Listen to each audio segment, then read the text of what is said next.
Assalamualaikum warahmatullahi wabarakatuh. Perkenalkan, nama saya Syafarullah, NIM 2106125993. Saya ingin menjawab pertanyaan dari UTS Pendidikan Kewarganegaraan, yaitu satu, melakukan musyawarah untuk memperoleh keputusan bersama.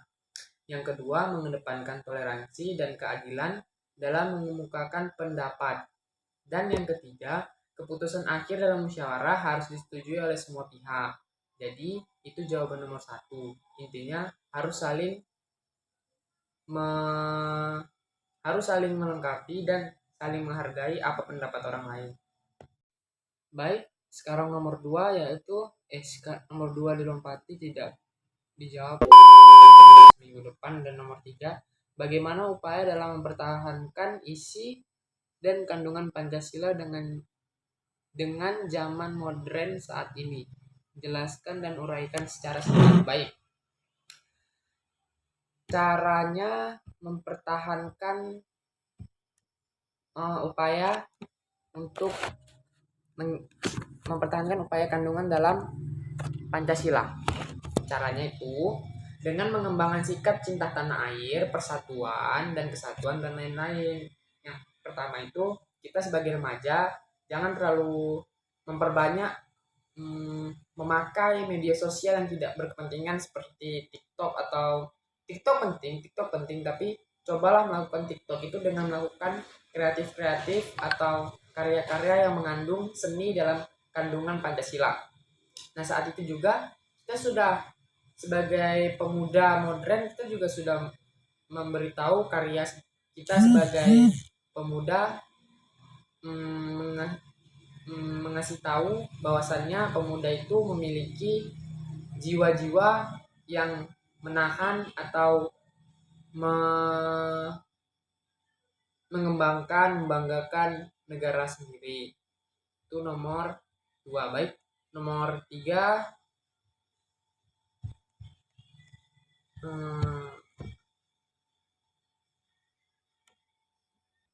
baik, soal nomor 4, uraikan kelakuan Pancasila uraikan kedudukan Pancasila sebagai dasar negara. Baik, kedudukan Pancasila itu sebagai dasar negara intinya seperti ini.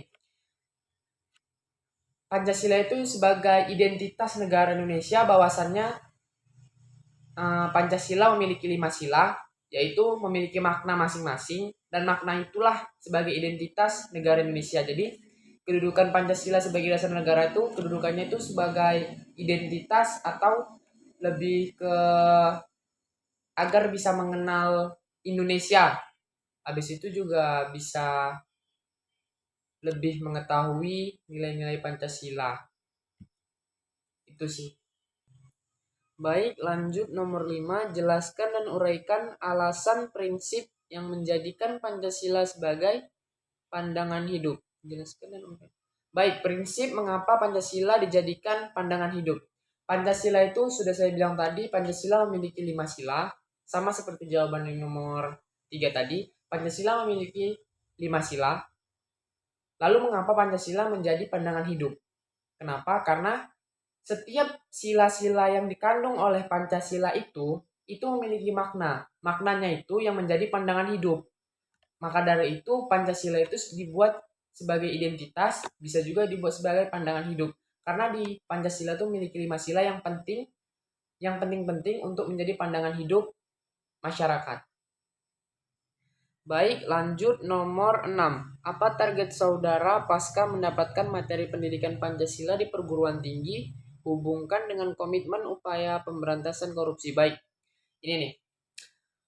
Setelah saya mendapatkan ilmu dari perguruan tinggi, mendapatkan ilmu pendidikan Pancasila, lalu diberi upaya atau diberi komitmen. Komitmen itu dia seperti janji untuk pemberantasan korupsi. Saya juga sebagai mahasiswa kehutanan, saya mendapatkan pendidikan Pancasila. Saya bisa mengembangkan karya-karya yang mengandung nilai-nilai Pancasila untuk pemberantasan korupsi.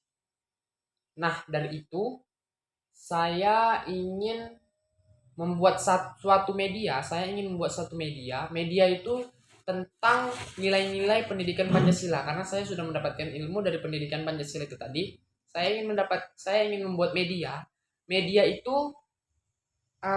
itu cara agar semua pemuda-pemuda pada zaman sekarang itu bisa mengetahui pemberantasan korupsi, dan pemuda-pemuda zaman sekarang ini kan akan menggantikan para DPR atau para lembaga-lembaga lain. Jadi mereka itu tahu agar mereka itu tidak korupsi dan terberantas semua korupsi-korupsi itu. Jadi saya ingin membuat suatu media agar semua pemuda-pemuda Indonesia bisa menaati peraturan-peraturan dan pemberantasan korupsi itu tadi. Baik, selanjutnya saya akan menjawab soal terakhir dari pendidikan warga negara. Pendidikan Pancasila. Carilah satu kasus berkaitan dengan masalah demokrasi yang terjadi di Indonesia menurut Anda. Uraikan kasus tersebut dan berikan pandangan tentang perkembangan demokrasi di Indonesia saat ini dengan persoalan keberagaman. Baik. Kita sebelum membahas tentang kasus demokrasi di Indonesia, seharusnya kita mengetahui apa itu demokrasi. Demokrasi itu artinya sistem kebebasan. Sistem kebebasan. Contoh persoalan yang ada di Indonesia itu seperti yang saya lihat di TV, saya melihat tentang Habib Rizik itu soal agama, yang saya ada pernah lihat fotonya itu ditempel di seperti jalan gitu, dan yang mengambil dan yang menghapuskan atau menghancurkannya itu seperti TNI atau Polri gitu. TNI.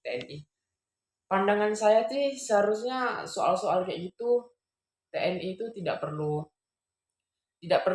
turun, karena TNI itu dia melindungi negara soal-soal persoalan kayak gitu. Itu pandangan saya. Dan sekian, dan itulah jawaban dari soal-soal yang diberikan dari dosen saya. Lebih dan kurangnya saya akan perbaiki, dan jika ada salah kata-kata saya juga mohon maaf.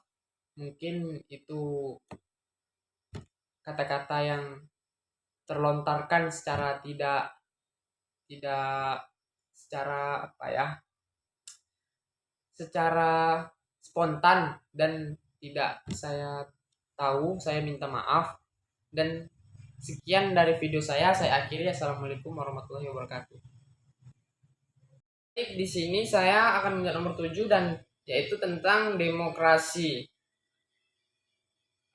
Demokrasi itu suatu sistem kebebasan atau sistem politik yang dianut oleh suatu negara, dan Indonesia sendiri menganut sistem demokrasi, yaitu kebebasan. Contoh persoalannya itu seperti di Irian Jaya yang ingin memisahkan dari NKRI. Kalau menurut pandangan saya,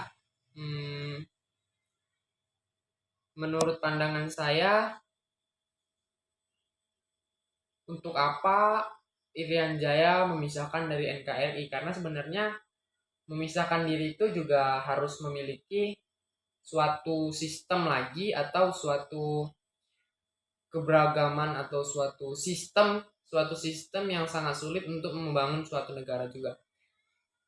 Karena Indonesia ini sudah negara yang sangat baik dan negara yang sudah bagus, itu menurut saya.